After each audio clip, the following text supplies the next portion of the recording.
Hi, good evening, ladies and gentlemen. My name is Somto Ajuluchuku from VX Studios, Vortex Comics, and I have the pleasure of introducing you to yet another panel session titled The Spirit Universe of African Comics, which gives you an insight into some of the best creators on the Vortex 247 platform. We will be discussing their projects, their creative journey, and their stories into the world of African fantasy, science fiction, and what we love to call spirit fiction. With me, I have Cecil Jones Aban from Ghana, representing Parable Studios. I also have Nathan Hawthorne from Hawthorne Arts, who is from the diaspora, but currently based in the UK. And then finally, I have Prince Uneke Enyi, who is representing 47 Comics, a publisher based in Nigeria. So with no further ado, I'll be giving them the floor each to, have a little bit of a self-introduction, and then we would, take the conversation further into discovering their titles and what they would be working on. So can you take the floor, Nathan, to give us an insight into what projects you're working on and also, what your company does? Thank you, Santo. Hi again. Hi everyone. As Santo said, my name is Nathan Hawthorne, and I'm based in London in the UK, but my parents are originally from the Caribbean. So my father's from Jamaica and my mum's from St. Vincent. And what I'm currently working on is one main series, Arc Song, which is available with Vortex, and I've also, of course, got my completed graphic novel, Asta's Piece as well.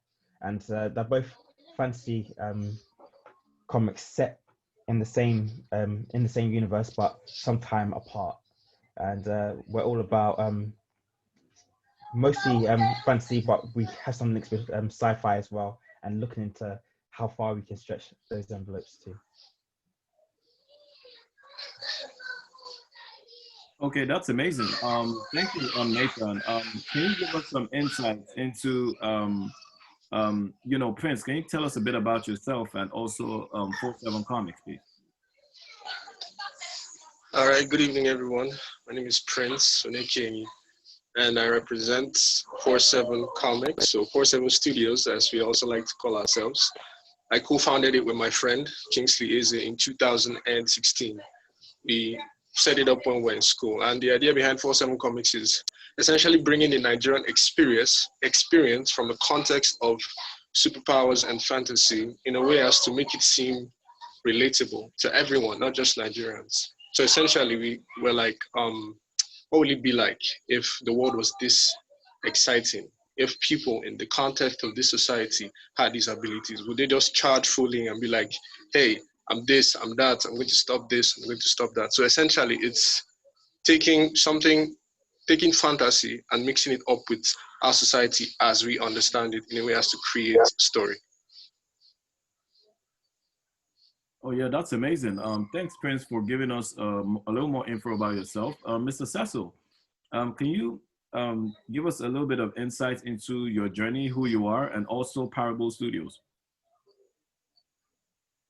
Okay, I don't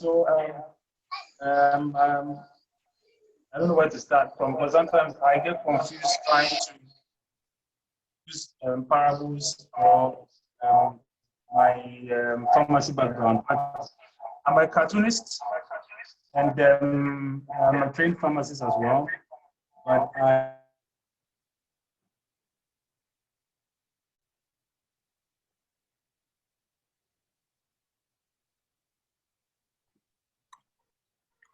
we seem to be having a connection error with Cecil.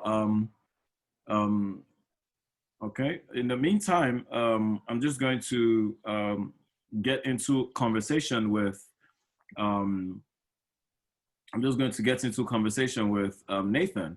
Nathan, can you give me an insight into sort of tell me more about your project. Now, I know that you have created this project called Asta's Piece, and other project which is called Arc Song, which happens to be Afro manga series, which kind of delve into a fantasy world of magic and, you know, some futuristic technology.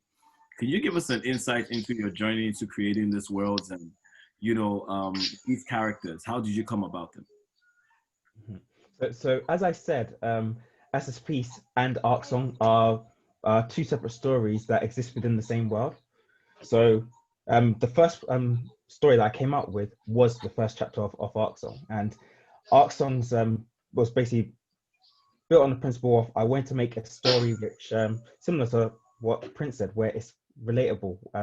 I grew up in London, and in the east part of London, which is quite a diverse area. So I wanted it to have a feel of that, where nobody really, where everybody was from different backgrounds in a place where people had come, and it wasn't the place where the story takes place, which is Eresia, which is a floating continent with floating ships and floating islands, and like you mentioned, crazy technology, sometimes which cannot be explained. But this place is made up of people who've come from loads of different places with loads of different different cultural backgrounds. So it's a real mix of people, and at the same time, it has that relatable background of this oppressive empire that's basically trying to just take as much as it can from the world around it and impose its rule on people. And it's a very militaristic rule. So the main character is a sky pirate. They don't accept the rule of this empire. They think the empire is wrong. So it's a pirate in a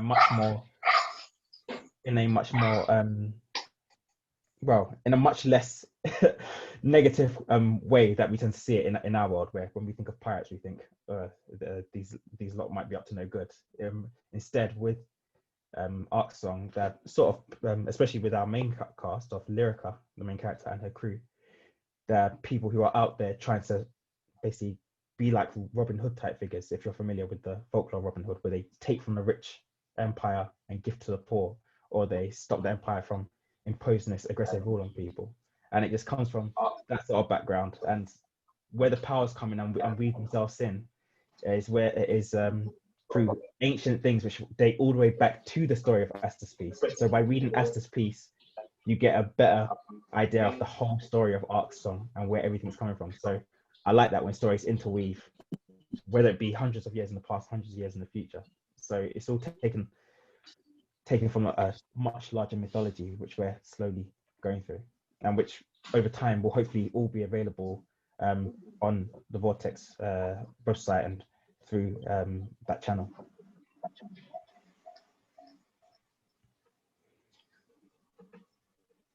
Okay, that's awesome. That's pretty much awesome. Cecil, can you give us? Can you please rotate your screen to be landscape first of all? Okay, let me try that. Yeah, awesome. Yeah, awesome. Cecil, can you give us? Can you please? Is that okay for you? Yeah, that's fine. Okay. Yeah, that's fine. Also, you might want to mute the phone because there's a feedback from the other phone. I want to myself. Feedback from the other phone. Okay. Are you okay with that now? Yeah. Can you hear me now? Yes, I can hear you now. Okay, fantastic. All right. Okay, so can you give us a little bit of introduction into like who you are and also like Parable Studios? Okay, so I'm a pharmacist by training, but I'm a lover of cartoons and animation. And my journey as a comic book artist started with my elder brother, Jeffrey, who is also very good. He's more of the Marvel comic kind of guy, whilst I delve into the Asterix and the Tintin style of cartooning. And, you know, Jeffrey will pick a Marvel comic and redo the whole comic, his version, and then I will follow up copying whatever he was doing. So I got into comics through his influence. And over the time, I decided to develop my skills, basing it more on the Asterix kind of images. Now, back in the days, probably like 20 years ago, I realized we had issues of bushfires in Ghana. And I felt like using my comics to address the issue of environmental and hygiene and this kind of bushfire stuff.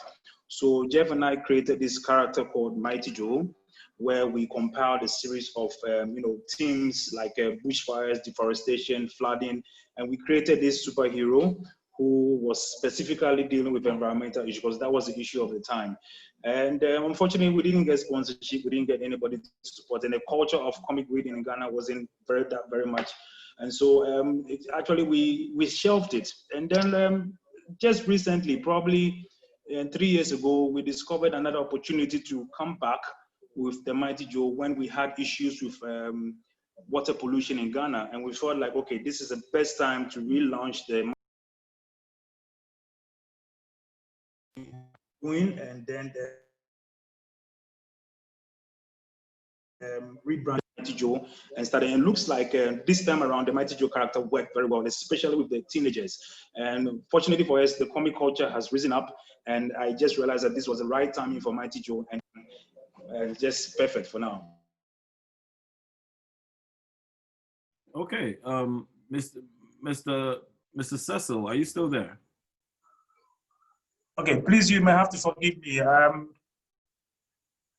This line normally gives me problems, so I'm swapping between. Hello. Okay. Can you hear me?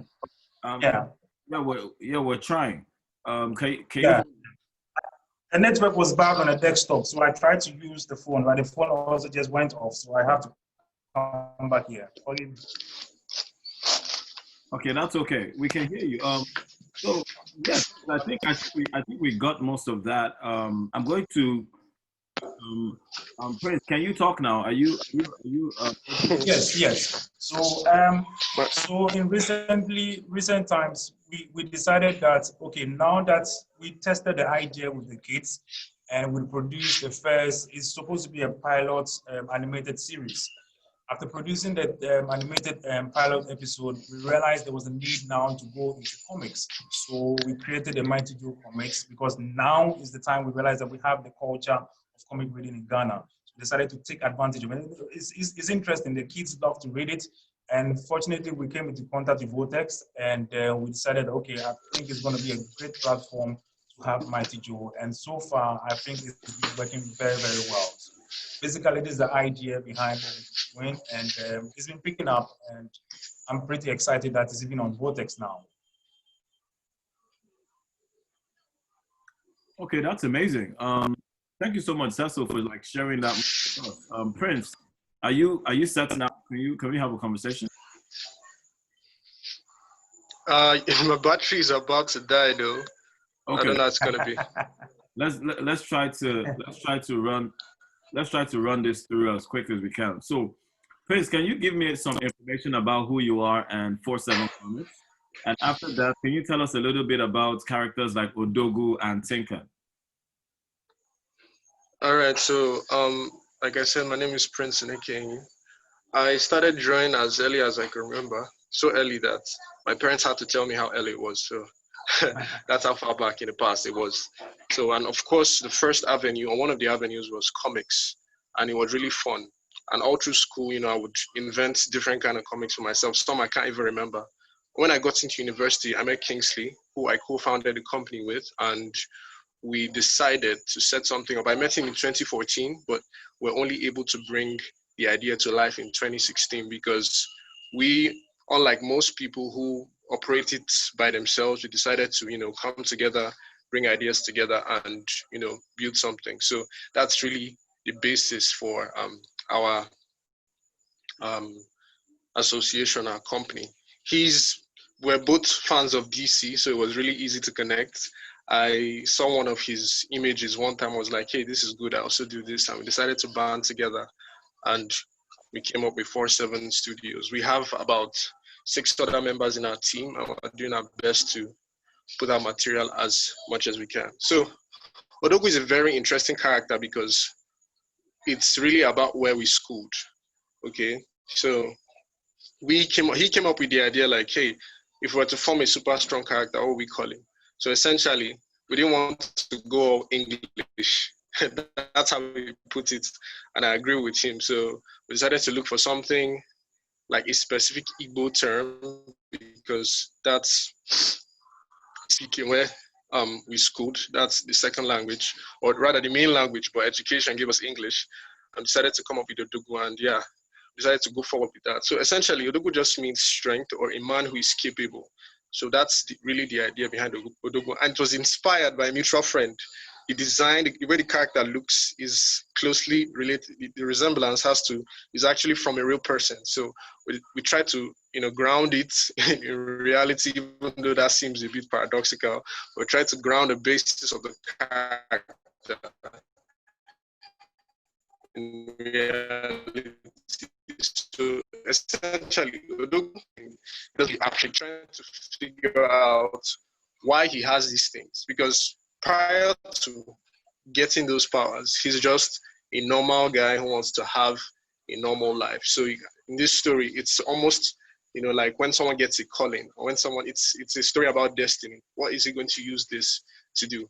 And then there's a villain who shows up and is telling him how to operate with these newfound abilities, and he's unwilling, essentially, to get involved when it comes to that. So it's really an interesting, dynamic to see how he's going to finally come to full acceptance of his powers and also decide what he plans to use them to do. So that's really what the comic book is about. It's a really personal thing. We're looking into the mindset of Odogu. How is he going to handle himself in this situation? Because these powers are big, these powers are strange. Also, is he going to become a hero? Is he going to hide them? And what this person that has shown up and is interested in him, should he trust that person? So that's what Odogu is about. And that's what we're trying to put out there. Hey! Okay, I think we lost Prince, but I think we captured a lot of information from him that could actually help us see this through to where it's going. So Nathan, I think I just asked you to. Okay, cool. We're coming to. So Nathan, I wanted to get a little bit into what's it like making comic books in the UK? About what's it like making manga comic books in the UK? And what's the comic book market like? I mean, obviously we know there's MCM London, which is a massive Comic Con, and we know there are comic book shops all over the place.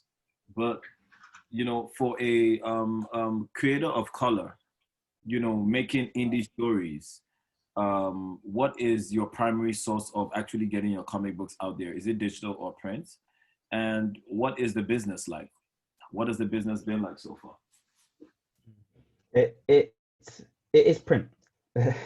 as a simple answer to your question, print is the main way of getting it out, and the Comic Cons are the core of everything, which is why this year hit this entire pandemic hit me so hard, because normally during summer or even during October, when we have the autumn Comic Con, that's when I'll be out there promoting and selling most of my comics. And there's been other opportunities. I mean, I've been working together with some small publishers, some small independent bookshops as well to sell my stuff.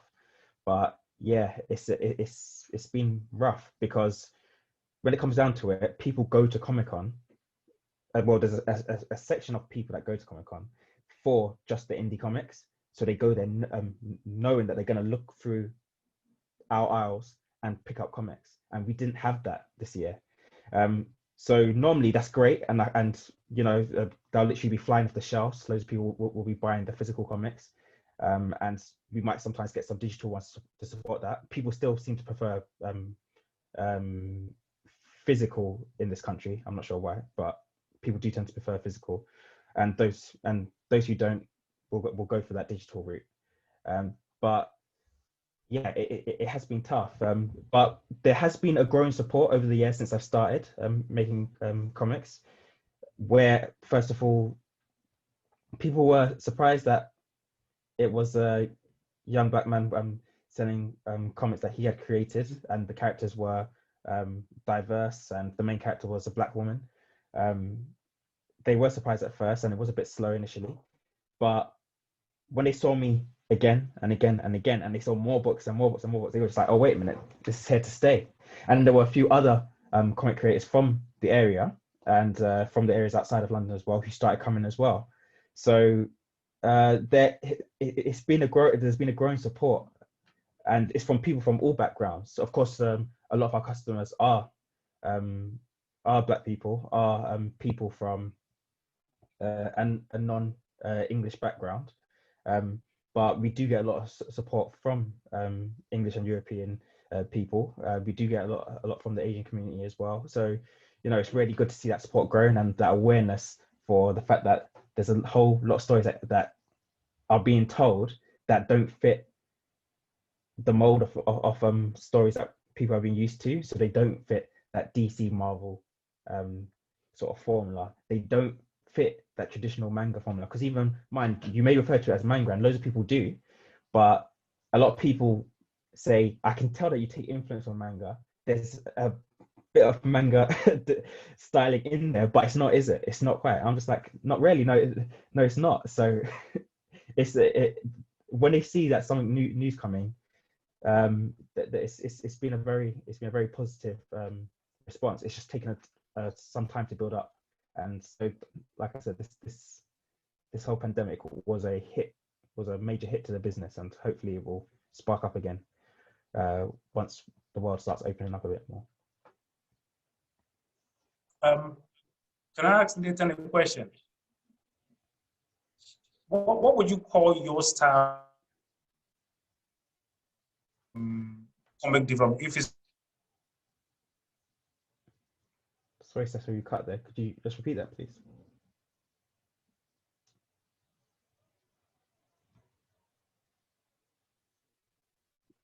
I think we lost Cecil to network. I mean,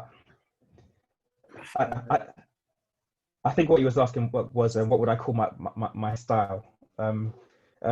My style I would call a sort of combination, where I've drawn on Western styles, so that Marvel and sort of DC look, and drawn on manga as well. And I think there's a bit more of a lean towards manga and that sort of Japanese style, because that's where I really started getting into comics, because I actually have never really read Marvel and DC comics. I've never really read the Western ones. Most of what I read when I started getting into comics was manga. And then after manga, I went into the British style, which are very flexible and each comic will have its own sort of style. So that's why it doesn't really follow any formula, because British comics don't typically follow any standard formula. Okay, Cecil. Yes. Cecil, give me a little bit about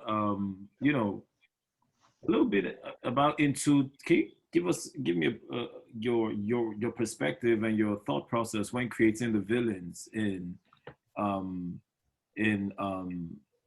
Mighty Joe. Do they stem from actual experiences in terms of how you feel like, is it a sort of social conversation where you use your comic books to actually address like real-time issues that are happening in society and in government?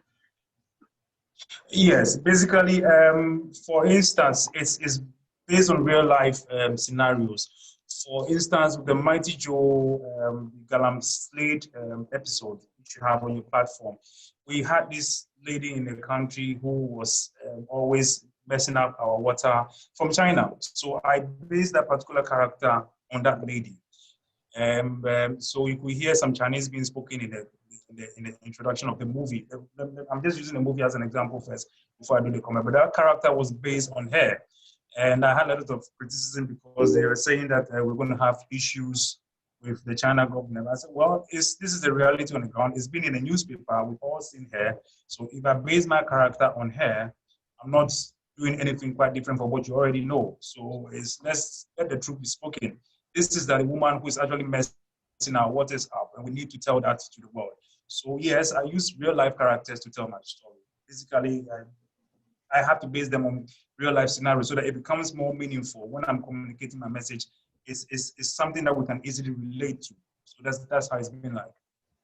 Yeah, most definitely, because I can even see the way you even play into international politics with bringing in people, foreign representation to show sort of extortion from our natural resources. You know, Yes.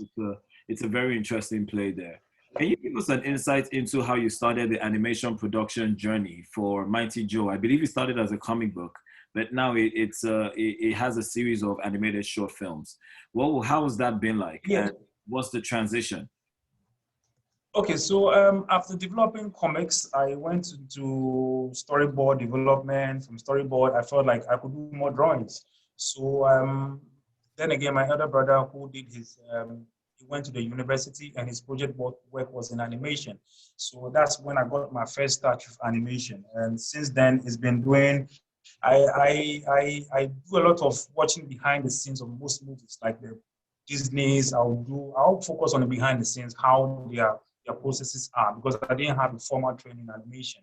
So I had to rely on some of these behind the scene movies to learn how to do animation. Not to forget I had this mentor called Alex Bonema who also practically taught me some of the techniques in animation.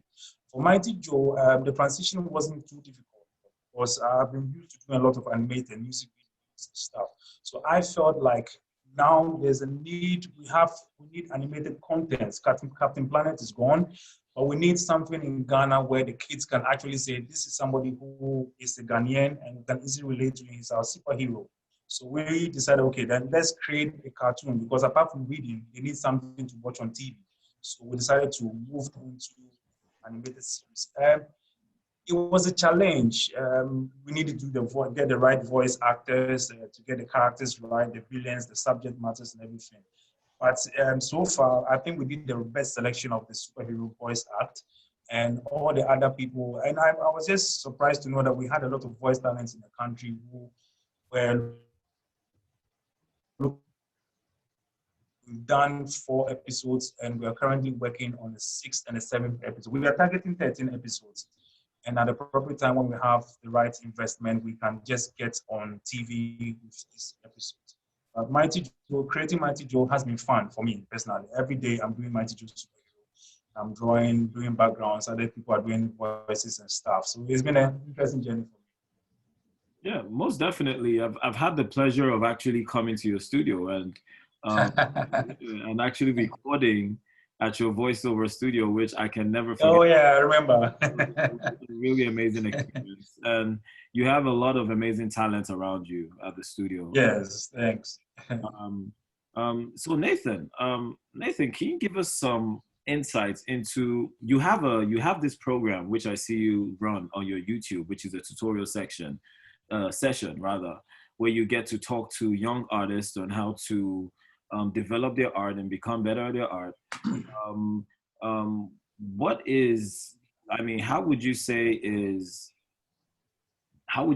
the growing industry for the digital artists and the comic book creator? Like with the current place that we're in as an industry, as a collective in both the diaspora and in Africa, what do you see as the ease of entrance into the industry for a young creator like the ones that happen to subscribe for your tutorials?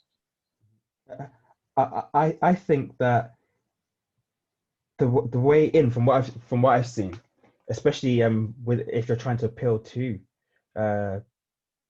people in Africa, people from the diaspora, is literally just to go about it yourself, to be a self-starter and just start getting your stuff out there. In the past, because it was so hard to reach people because we didn't have the internet as freely as we do now, everything was sort of decided on or allowed to pass through by those big companies, by DC, by Marvel, by the newspapers. That's where most people got their comics, but that's not the case anymore.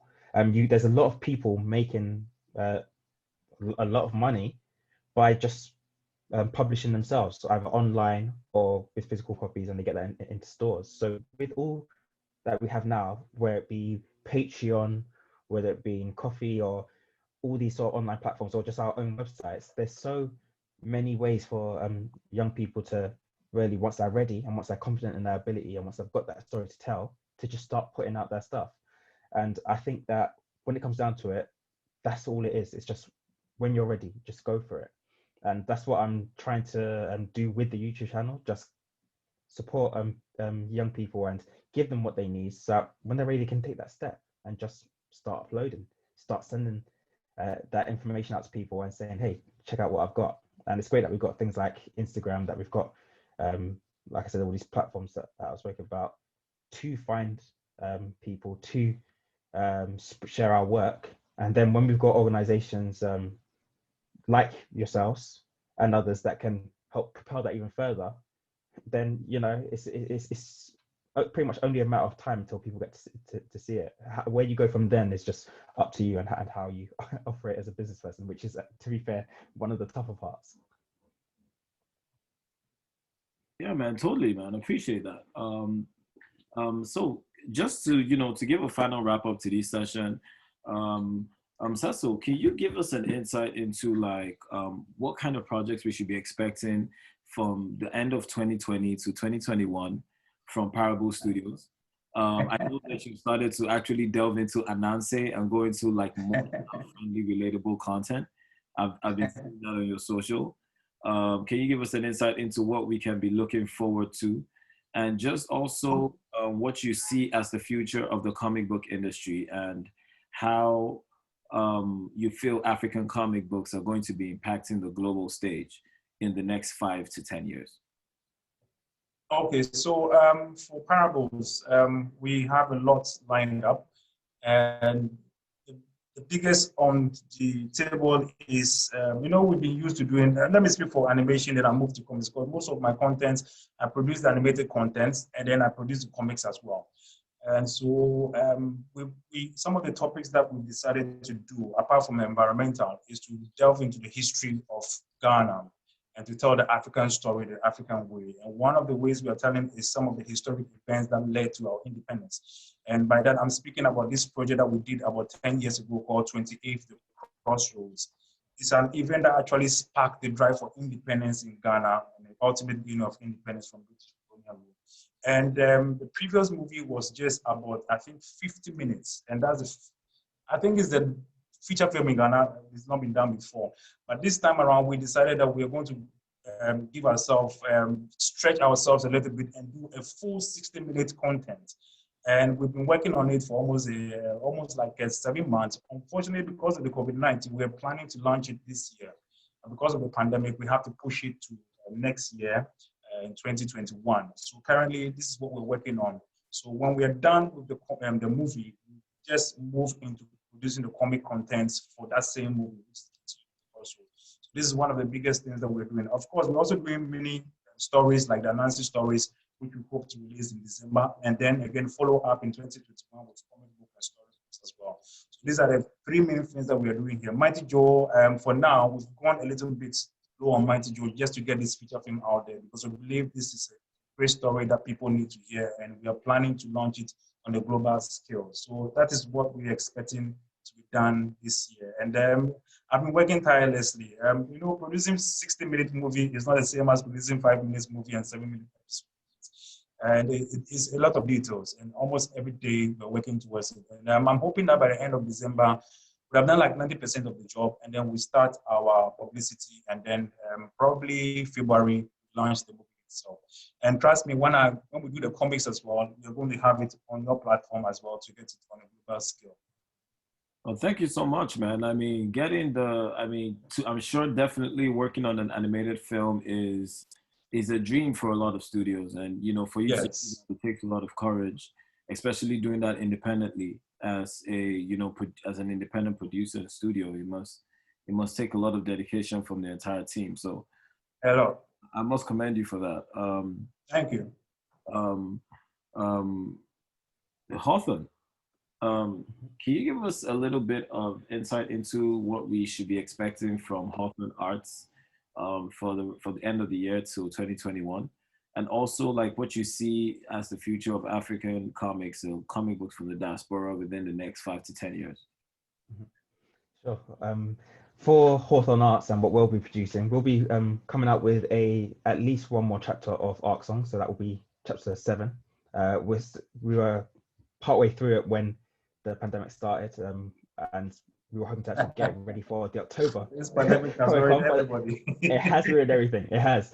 But I decided to take a break because, of course, there was no pressure to get it done for Comic-Con anymore. So I took a break to focus more on the sort of educational side, which is when I started really putting time into YouTube.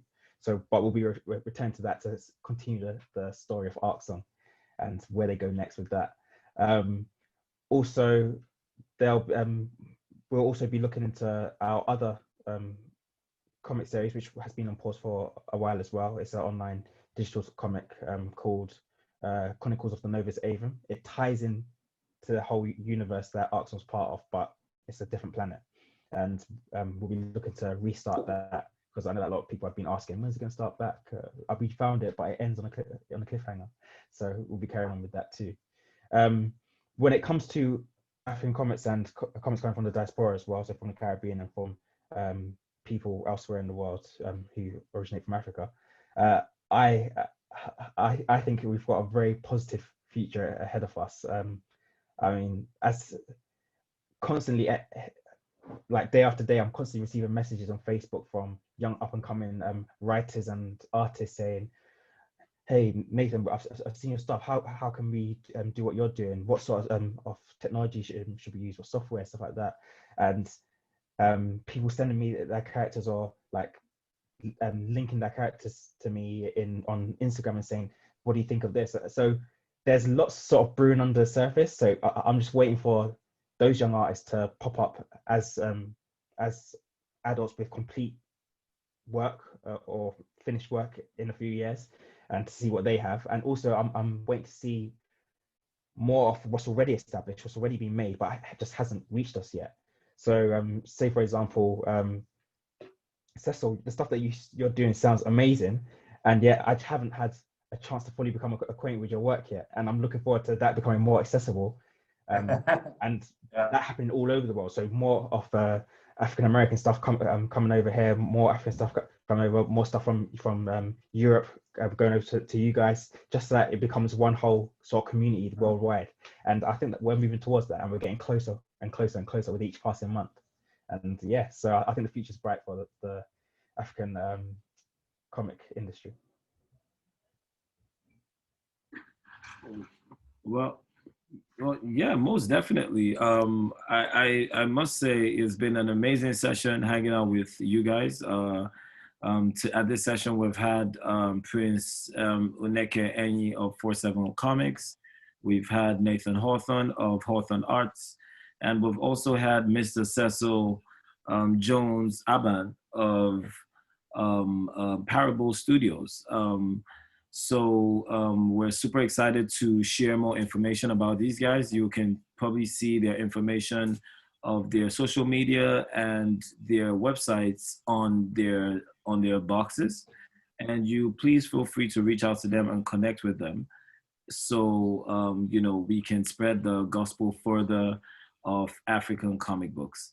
Ladies and gentlemen, this is the Spirit Universe of African Comics, and you can read all these amazing projects from Asta's Piece to Mighty Joe and Odogu on vortex247.com. Have a good day and goodbye.